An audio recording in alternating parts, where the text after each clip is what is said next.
नमस्कार। आज सकाळी जुन्नर शहरातल्या परदेशपुरा या ठिकाणी आपला शेतमाल विक्रीसाठी शेतकरी त्या ठिकाणी आलेले होते। असं असताना त्या शेतकऱ्याकडून नगरपालिकेच्या एका कर्मचाऱ्याने पैशाची मागणी केली। त्याच्याकडे पक्की पावती या शेतकऱ्याने मागितला असता या शेतकऱ्याचा थेट गळा आवळण्याचा प्रयत्न त्या ठिकाणी झालाय। तर नमस्कार, तुमचं नाव सर्वप्रथम सांगा। तर माझं नाव आस्वाद रोहिदास थोरवे, राहणार शिरोली बुद्रुक। कसं झालंय? तर तुम्ही शेतमाल तुमच्या शेतातला विकता? माझ्या शेतातलाच माल घेऊन गेलो होतो। माल माझा विकून झाला, त्याच्यानंतर हे पावती म्हणजे पावती करणारे माझ्याकडे आले।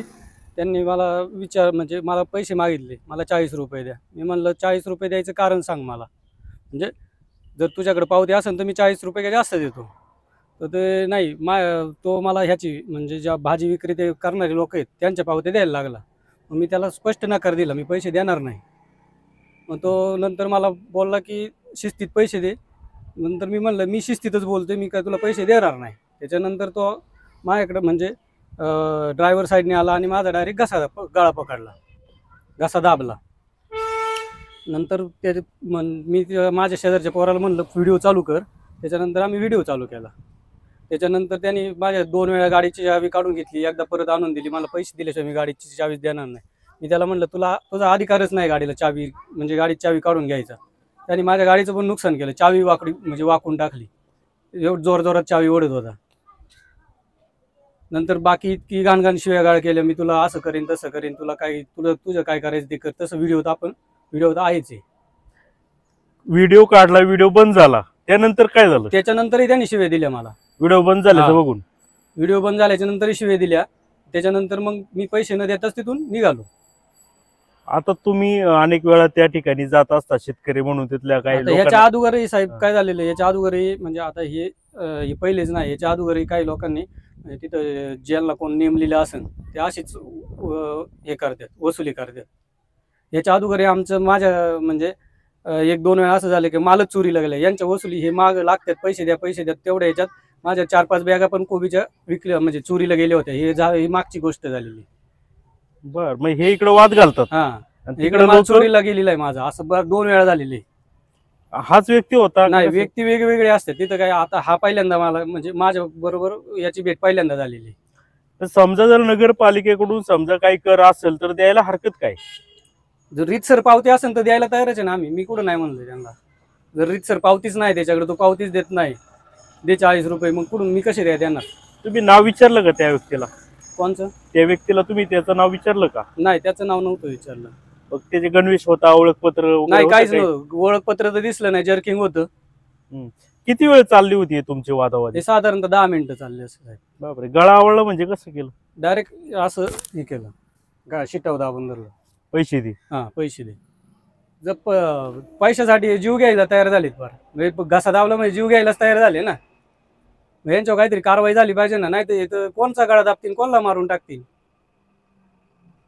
यांच्यावर कंट्रोल नाही, कोणाचा कंट्रोल नाही। आता तिथल्या बाकीच्या लोकांनी सांगितलं हे यांना कॉन्ट्रॅक्ट भेटलेले, म्हणजे ते अधिकाऱ्याने पैसे मागतात। ठीक आहे, कॉन्ट्रॅक्ट भेटले तर ते फक्त तुमच्या पार्टीवाली म्हणजे जे विकणारे बसतात त्यांच्यासाठी आहे ना, शेतकऱ्याकडून पैसे घ्यायचे काही सोबत। बरं ठीक आहे, नगरपालिकेने त्यांना कॉन्ट्रॅक्ट दिले, बरोबर।